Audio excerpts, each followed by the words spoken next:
성도님들, 오늘은 제가 작은 퀴즈 하나로 말씀을 한번 시작해 볼까 합니다. 이 세상에서 가장 긴 강은 무엇일까요? 넌센스 퀴즈 아니고 진짜 이 세상에 긴 강이 많이 있는데 이 세상에 있는 강들 중에서 제일 긴 강은 무엇일까요? 예, 답 나왔는데 정답 나왔는데 나일강입니다. 너무 쉬운 질문이었죠? 예, 너무 우리 성도님들은 다들 똑똑하시니까 당연히 알고 계실 거라고 믿고 있습니다. 예, 이 나일강이 세상에서 가장 긴 강인데 지금 세상에서 가장 긴 강으로 인정받고 있는데, 그런데 이제 이 나일강에 대해서는 할 이야기가 많죠. 왜냐? 이 나일강은 워낙에 긴 강이고 주위의 영향력이 엄청 컸어요. 이 나일강이 이집트 땅에 있는데 그 이집트 땅이 사막이 굉장히 많은 땅인데 이 나일강 덕분에 풍요롭게 살 수 있었거든요. 다 사막이 있는 곳에서 어떻게 생명이 풍성하게 살 수 있겠습니까? 하지만 나일강이 이렇게 생명의 젖줄처럼 쭉 이어지고, 특히 나일강 하루에 나일강의 삼각주가 굉장히 큰 영향력을 끼쳤기 때문에 많은 사람들이 이 나일강 덕분에 농사도 짓고 맛있게 밥도 먹고 그럴 수 있었다고 합니다. 그래서 이 나일강은 이집트 문명이 생길 수 있게, 형성될 수 있게 만들었던 근원이기도 했고, 또 워낙에 큰 강이고 영향력이 많았기 때문에 성경에서도 자주 나와요. 성경에서도 나일강이라고도 이야기하고 또 큰 강이라고도 이야기하고 자주 언급이 됩니다. 그만큼 이 나일강은 굉장히 성경에서도 중요한 강이고 문명사적으로도 아주 중요한 강입니다. 그런데 이 나일강이 언제나 세상에서 제일 긴 강으로 인정받았던 것은 아닙니다. 19세기만 해도 미국에 있는 미시시피 강이 더 길다고 말했습니다. 그런데 어떻게 나일강이 지금에 와서는 세상에서 제일 긴 강이 되었던 것일까요? 존 해닝 스파크라는 영국의 탐험가가 있었습니다. 이 영국의 탐험가가 온갖 고생을 하면서 겨우겨우 그 나일강의 발원지를 새롭게 찾아냈어요. 빅토리아 호수라는 곳이, 그런 호수가 나일강하고 이어지고, 그래서 이 빅토리아 호수가 나일강의 진짜 발원지다라는 것을 찾아내고 증명해내면서, 그러면서 이 나일강의 발원지가 새롭게 발견되면 거기까지 길이가 추가될 거 아니에요? 그렇게 추가되면서 나일강이 세상에서 제일 긴 강으로 인정을 받기 시작했습니다. 여기서 우리가 알 수 있는 게 무엇입니까? 이 시작이라는 게 얼마나 중요한 것을 알 수 있어요. 이 시작점이 바뀌면서 이 세상에 있는 제일 긴 강의 순위도 바뀌지 않았습니까? 그만큼 시작에 따라서 모든 것이 달라집니다. 그렇게 시작에 따라서 어떤 것이 가지고 있는 성격이 완전히 달라질 수 있는데, 이러한 강 같은 물질적인 것만이 아니래요. 행동 같은 무형적인 것, 비물질적인 것도 그래요. 우리가 어떤 행동의 시작을 무엇이라고 할 수 있을까요? 그 행동의 원인, 행동의 동기, 그런 것으로 말할 수 있을 거예요. 그러니까 제가 지금 이렇게 긁고 있는데 이 긁는 것의 동기는 무엇이겠습니까? 여기에 가려워서 시원해지고 싶다 하니까 이제 박박박 긁는 거예요. 그리고 또 안 되면 더 세게 긁겠지만, 그렇게 이제 모든 것에는 동기가 있어요. 그리고 사람들은 그냥 판단하는 게 아니고 동기에 따라서 판단해요. 그러니까 예를 들어 우리가 자녀들을 키우다 보면 자녀들이 어떻게 하다 보면 컵을 떨어뜨려서 깨트릴 수 있는 것 아닙니까? 근데 이제 컵을 깨트리는 거에 대해서도, 그렇게 떨어뜨리는 거에 대해서도 이유가 다양할 수 있잖아요.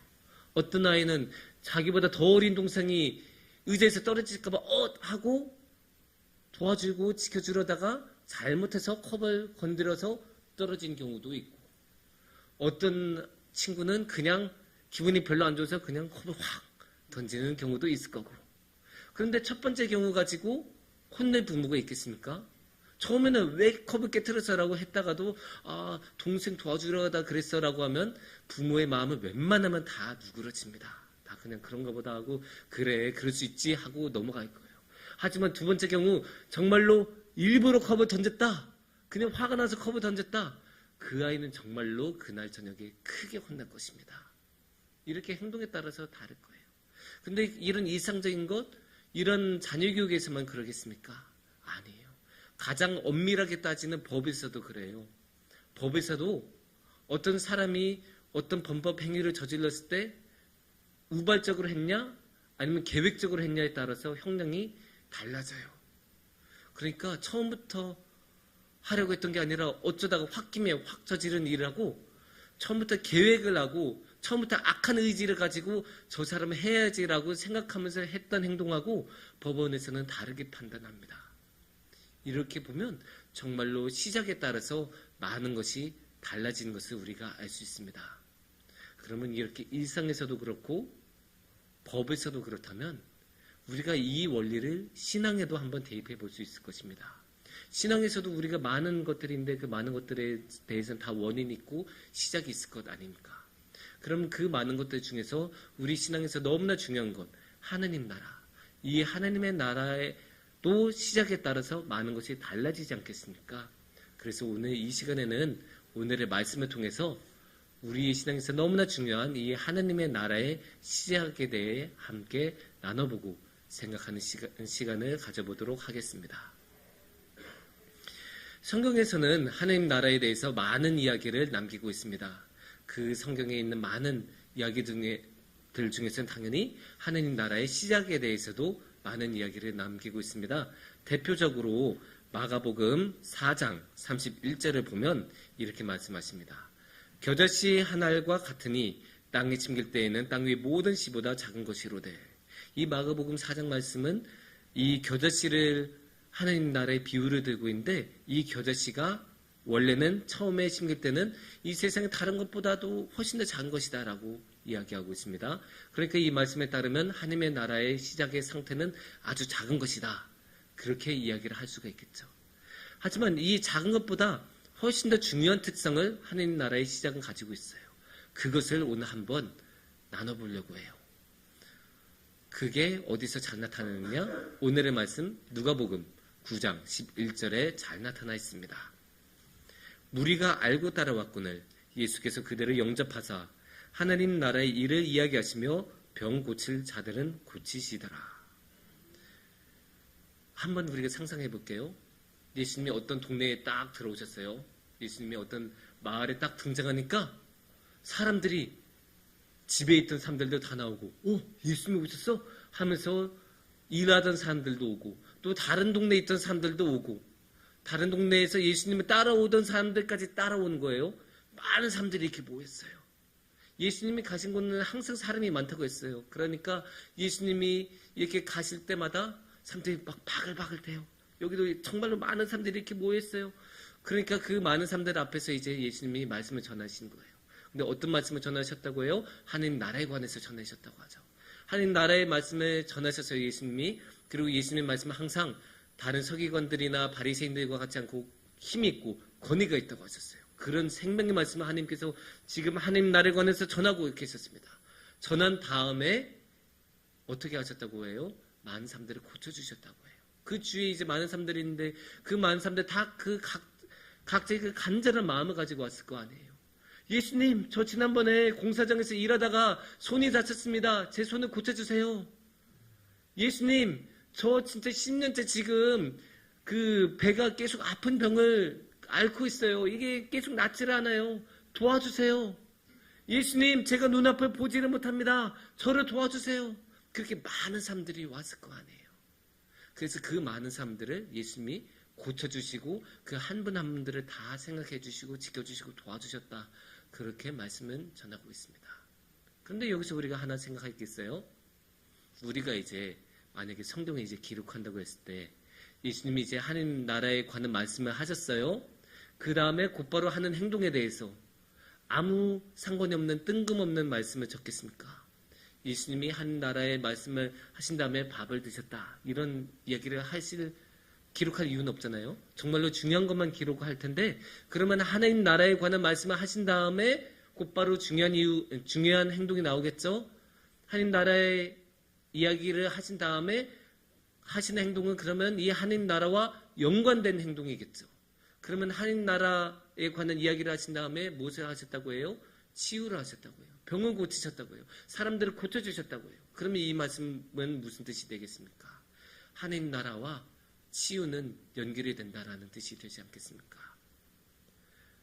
물론 이렇게 말씀을 드렸다고 해서 그러면 하나님의 나라의 시작이 치유인가? 라고 생각하실 수도 있어요. 그것도 틀린 말은 아닙니다. 하지만 그것은 표면적인 것만 본 거예요. 여기서 우리는 하나를 더 들어가야 돼요. 왜 치유를 하시는 것까지 한번 생각을 해야 돼요. 우리가 예수님에 관한 치유의 그 기적에 관한 이야기가 성경에 너무나 많이 나오니까 이런 치유, 이런 기적을 너무나 당연하게 여기는 그런 경향이 있어요. 하지만 예수님도 이렇게 치유하시는 게 쉽고 간단하셨을까요? 사실 이렇게 치유한다는 게 굉장히 힘든 일이에요. 여러분들도 직접 치유한 게 아니더라도 어떤 아픈 사람 그냥 상담만 하신다고 생각했어요. 아니 그런 전문적인 상담 말고 그냥 그 사람의 이야기만 들어준다고 생각해 보세요. 한 30분만 들어줘도 지치실 거예요. 그렇게 아픈 사람들을 대하고 힘든 사람들을 대하는 게 사실 굉장히 힘들고 힘이 많이 들고 시간도 많이 들고 신경도 굉장히 많이 써야 되는 일이에요. 근데 예수님은 그 힘든 일을 하고 계세요. 그렇게 많이 신경 쓰고 한 명 한 명 다 놓치지 않고 다 돌봐주세요. 근데 사실 예수님이 그럴 필요가 없으셨거든요. 예수님이 사람들한테 빚진 게 있으십니까? 예수님께서 우리에게 빚진 게 있으십니까? 하나도 빚진 게 없어요. 예수님께서 그냥 그 동네를 지나가신다고 해도 예수님을 욕하시는 사람이 아무도 없어요. 아니 왜 나한테 마땅히 해야 할 바를 안 하셨습니까? 라고 예수님께 항의할 수 있는 사람이 아무도 없어요. 예수님이 우리에게 빚진 게 없으시니까. 예수님이 또 그런 병자들 안 고쳐주고 지나간다고 하셔서 비난할 사람도 없어요. 아니 어차피 그 병은 고칠 수 없는 거예요. 그냥 내버려 두면 어쩔 수 없는, 의사도 열심히 노력해도 안 되는 것인데 그거를 가지고 예수님한테 누가 뭐라고 할 수 있겠습니까? 아무도 뭐라고 못해요. 하지만 예수님은 그래도 그 사람 한 명 한 명을 다 돌봐주세요. 그 한 명 한 명을 다 지켜주시고 어디 아프십니까? 손 고쳐주고 어디 아프십니까? 배 고쳐주고 어디 아프십니까? 다시 한번 보게 해주시고 심지어 한센병까지, 그 당시에는 완전한 불치병이기도 하고 접촉조차도 가까이 갈 수조차도 없는 병인 한센병까지 다 낫게 해주신 게 예수님이셨습니다. 왜 그렇게 하셨을까요? 왜 그렇게 힘든 일을 하시고 왜 그렇게 힘든 길을 자처하셨을까요? 그럴 필요가 없는데도 왜 그렇게 하셨을까요? 차마 지나칠 수 없으셨으니까. 차마 그냥 가실 수가 없었으니까. 지금 내 눈앞에 아픈 사람인데 어떻게 그냥 가냐? 마음이 동하셨으니까. 그리고 그 마음이 동한 이유는 결국 무엇이겠습니까? 그 안에는 자기 눈앞에 있는 그 사람에 대한 사랑이 있었던 거예요. 너무나 사랑해서. 자신의 자녀를 그 사랑하는 그 사랑, 자신의 양을 그냥 내버려 둘 수 없다는 그 사랑이 있었으니까 예수님은 그 사람들을 놓치지 않고 지나치지 않고 치유해 주셨어요. 그러면 어떻게 볼 수 있겠습니까? 예수님의 치유의 시작은 사랑이에요. 근데 이 치유는 하나님의 나라의 시작이니까 결국 무슨 뜻이 되겠습니까? 사랑이 하나님 나라의 시작이다 라고 말씀을 드릴 수 있습니다. 이렇게 예수님은 우리가 어둠 속으로 사라지고 아파하고 힘들고 좌절한 것으로 끝난 것을 원하지 않으셨어요. 그래서 예수님은 우리를 안아주시고 지켜주시고 언제나 사랑해 주셨어요. 그렇게 우리가 하나님 나라에 함께 하시기를 예수님이 원하셨습니다. 너무나 우리를 사랑하셨기 때문이죠. 그 예수님의 사랑은 이 하나님 나라에 관한 것을 자세히 보면 더 단적으로 잘 나타나요. 그게 무슨 말이냐 하면 하나님 나라에 관한 이야기는 굉장히 많아요. 예수님이 아니더라도 기독교가 아니더라도 하나님 나라에 관한 이야기는 굉장히 많아요.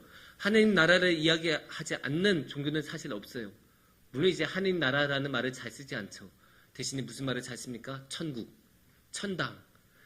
죽고 나서 가게 되는 그 낙원, 천당, 천국에 대해서 이야기하지 않는 종교는 거의 없어요. 웬만한 종교는 다 이야기해요. 다른 종교가 아니라 기독교에서도 예수님이 아니더라도 천국에 관한 이야기를 하시는 사람들은 굉장히 많이 있습니다. 그런데 그런 이야기들이 예수님하고 확연한 차이가 있어요. 결정적인 차이가 있어요. 성경에서 예수님 말고 하나님 나라를 이야기하는 대표적인 사람은 세례 요한이에요. 마태복음 3장 1절을 한번 볼게요. 마태복음 3장 1절을 보시면 마태복음 3장 1절 혹시 있을까요? 마태복음 3장 1절을 보시면 이렇게 말씀하십니다. 그때 세례 요한이 이르러 유대 광야에서 전파하여 말하되. 이거 세례 요한이 하는 말이에요. 이제부터 2절을 이제 그럼 이어서 볼게요. 회개하라 천국이 가까이 왔느니라 하였으니. 여기 분명히 뭐라고 하고 있습니까? 천국이 가까이 왔다. 그러니까 지금 세례 요한은 천국에 대해서 이야기를 하고 있는 거예요. 그러면 여기서 이제 예수님의 것을 한번 더 볼게요. 예수님은 어떻게 이야기하시냐? 마가복음 1장 14절을 우리가 보겠습니다. 요한이 잡힌 후 예수께서 갈릴리에 오셔서 하나님의 복음을 전파하여.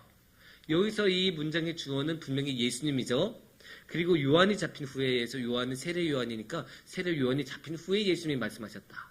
그러니까 분명히 세례 요한하고 구분해서 이거는 예수님의 말씀이다라고 못 받고 있어요. 그러면 뭐라고 하실까요? 15절을 보시면 이르시되 때가 찼고 하느님의 나라가 가까이 왔으니 회개하고 복음을 믿으라 하시더라. 여기서 예수님도 분명히 하나님의 나라를 이야기하고 계시죠. 하나님의 나라가 가까이 왔으니.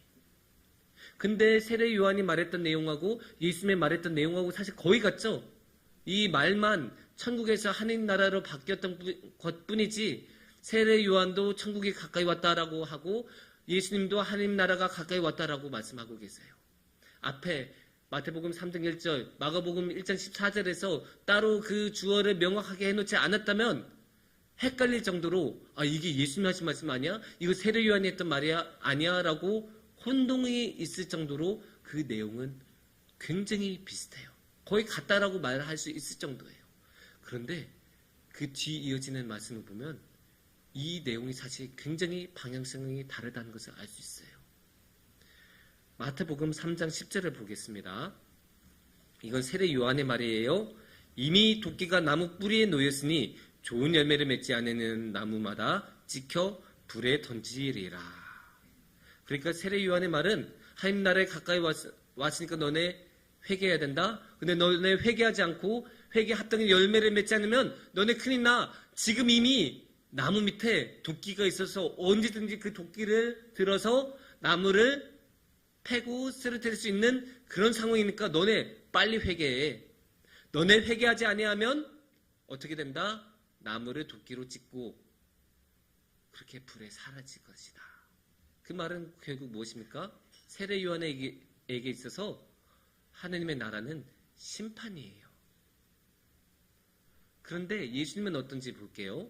예수님의 경우는 마가복음 1장 34절을 한번 보시겠습니다.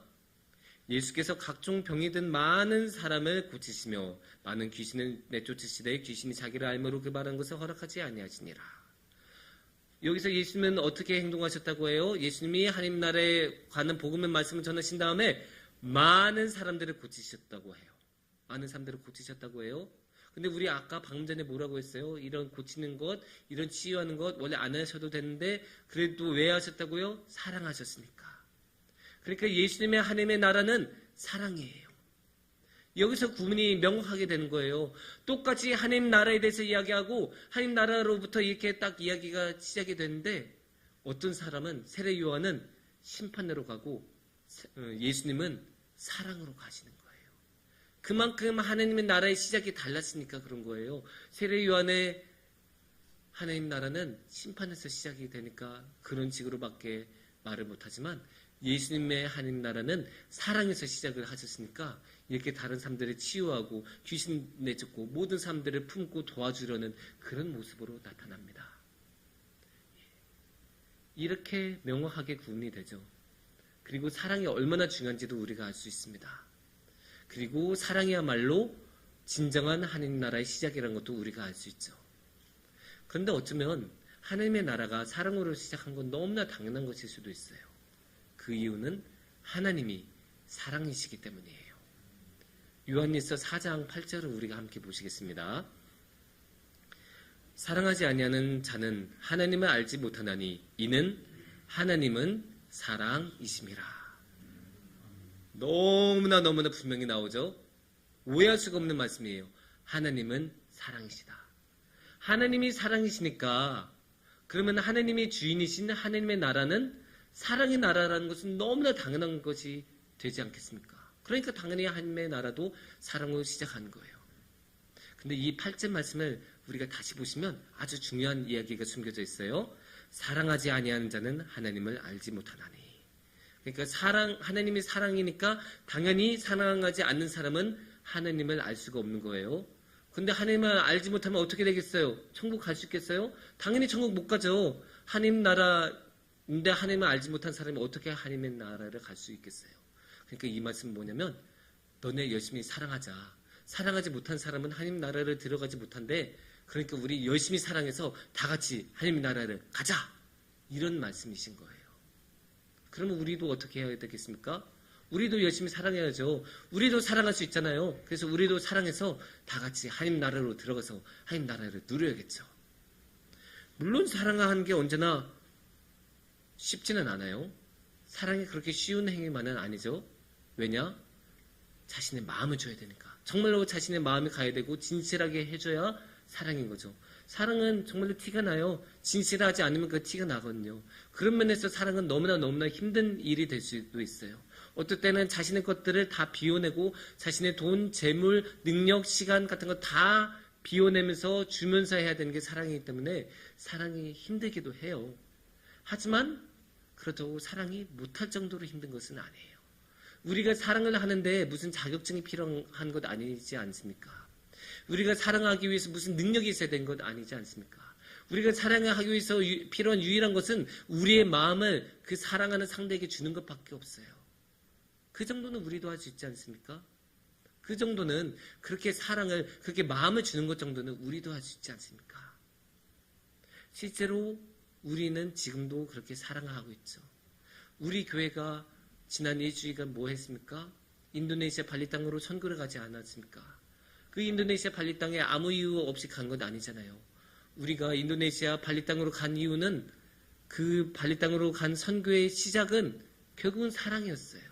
하나님을 향한 사랑. 그래서 하나님의 말씀을 전해야겠다는 그 사랑. 그리고 인도네시아 발리 땅을 향한 사랑. 그 인도네시아 발리 땅의 사람들도 주님의 복음을 접하고 하나님을 믿게 되면 좋겠다는 그 사랑이 우리 안에 있었기 때문에 그 황금 연휴에도 우리의 돈을 들고 시간을 들여서 그 인도네시아 발리 땅까지 가고 또 사정이 있어서 못 가고 여기 남아있던 사람들은 또 마음을 다하여 또 기도하고 함께 뜻을 다하여 물질로 다하여 열심히 함께 섬기면서 선교를 돕지 않았습니까? 그 모든 것 사랑 때문에 일어난 일입니다.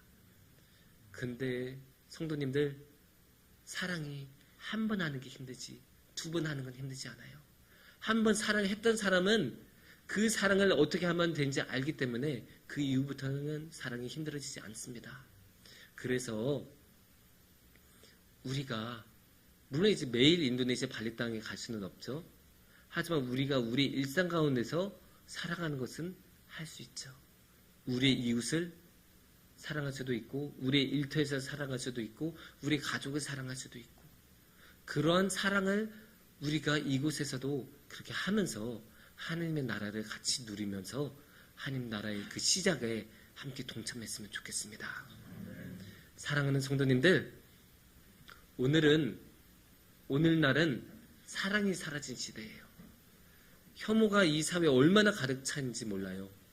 그래서 사람들은 서로 혐오하고 공격하고 항상 그렇게 날카롭게 날이 서 있죠.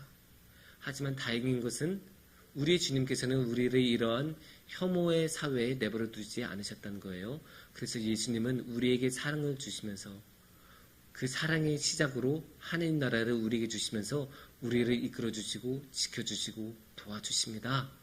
그래서 우리가 그 하나님 나라를 붙잡고 그 하나님 나라의 시작을 붙잡고 우리도 함께 사랑했으면 좋겠습니다. 그래서 우리도 사랑하면서 그 사랑이신 하나님을 알아보고 그 사랑이신 하나님과 함께하고 그 사랑이신 하나님 나라에 동참하는 큰 복을 누리시기를 축원합니다. 함께 기도하겠습니다.